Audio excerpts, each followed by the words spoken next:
So it had to be 2:30 in the morning, and I couldn't believe what I saw when I looked in the patient's room. I couldn't believe it. Hi there. If you're new to my channel, I'm Dr. Andrea O'Connor, and real life medical spooky stories that have happened to me. Or, maybe paranormal. I'm not sure. But so this happened years ago. I was working in a hospital in Phoenix, Arizona. And I get my patient assignment. I'm going to each of my patients. And the one patient I had, he was so ill, unconscious, not eating. He's on this bed. And the room was really darkly lit. There was nobody with him, though. There was no music in the room. So I just hope that he was just almost on the other side. And so I did his vital signs. I did his assessment. I'm doing my notes.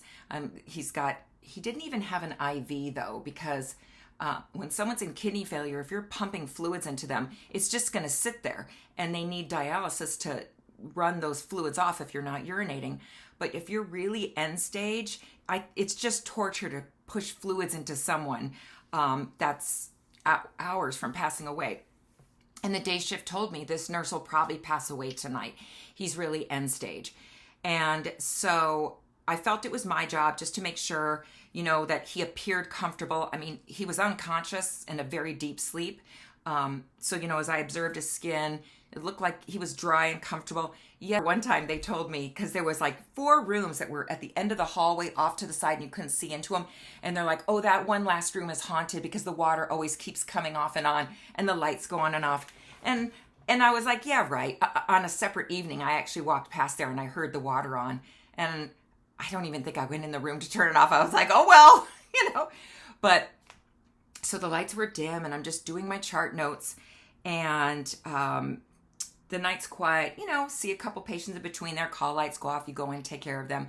But night shift is all about trying to stay alert, so you're there for your patients. So I'm drinking my coffee, I'm trying to get up and clean, even though nothing needs to be clean, just to stay awake. I go to sit back down and I look in my patient's room, the one that was really, really sick on the movable bed, and there's someone walking and around his room. One thing you need to know about a hospital is it's open to the public. And I know we're trying to make it more secure, but I feel like being in healthcare and working in a hospital is getting more dangerous. I know it was even that way when I worked there, and I don't work in the hospital anymore. But I thought, oh my gosh, someone's trying to either hurt him or rob him. And I was the only one at the desk. The other nurses were in the patient's room because you work in a team. I had one other nurse and a nurse assistant with me. And so I was like, oh my gosh. And I had to get up and go in his room and see what was going on. And the patient that had been unconscious, out of it, not responding, who was supposed to die that night, pass away, he was the one walking around that room. He was up, walking around, no clothes on. And walking around in his room, he's like, where's my bag? Where's all my things? Completely lucid, walking around his room. And I'll just call him Mr. Jones. I'm like, Mr. Jones, please sit down. You're going to fall. Because if you're in a bed and you haven't been walking for weeks, you don't have the muscle strength. You're just going to fall and you need physical therapy. It takes 3 days to decondition. And patients that are bedbound for 3 days start needing physical therapy. And I was like, please sit down. You're going to fall. I tried to get him back in the bed. He wouldn't have it. I tried to get him to sit down and he was anxious. He went to the sink and he was washing his hands and he's like, I need a cup for water. And he was like, I gave him a cup and he was drinking water and just kind of panicking around his room. And I couldn't leave him alone to get someone else because what if he fell? So I'm trying to hold on to him, onto his side. I'm like, please, Mr. Jones, just come on. And I can't even remember how I got him to calm down. I think I got him to sit down. And because in the hospital, we have these they're almost like lazy boy chairs. They're like recliners. I got him to sit in that chair. And I said, okay, I'll get your stuff. Just please don't move. I'm going to get your stuff and be right back. So I run out of his room. I go to get one of the other nurses. I'm like, you're not going to believe this. Mr. Jones is awake and he's running around his room looking for his stuff and he's drinking water. And this guy was on heaven's door. I can't even describe to you what he had looked like. And I said, you have to come back and help me. And so, she's finishing her operation. I'm like, let me help you finish with your patient so we can get in his room. We finish. We go back in his room. He's back in his bed like how I had him, out like a light. And so I'm touching his shoulder and gently shaking his arm. I'm like, Mr. Jones, Mr. Jones. Out like he was when I saw him earlier in the evening, when he was unconscious and doing that really, that kind of deep breath where the exhale takes a really long time.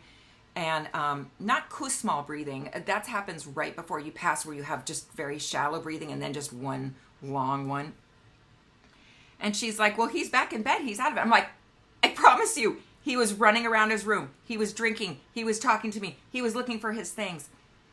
And she was a much more experienced nurse than I. So we went back to the desk, and I'm rattled. And she said, no, that happens when people are about to pass away. They kind of get this last wind.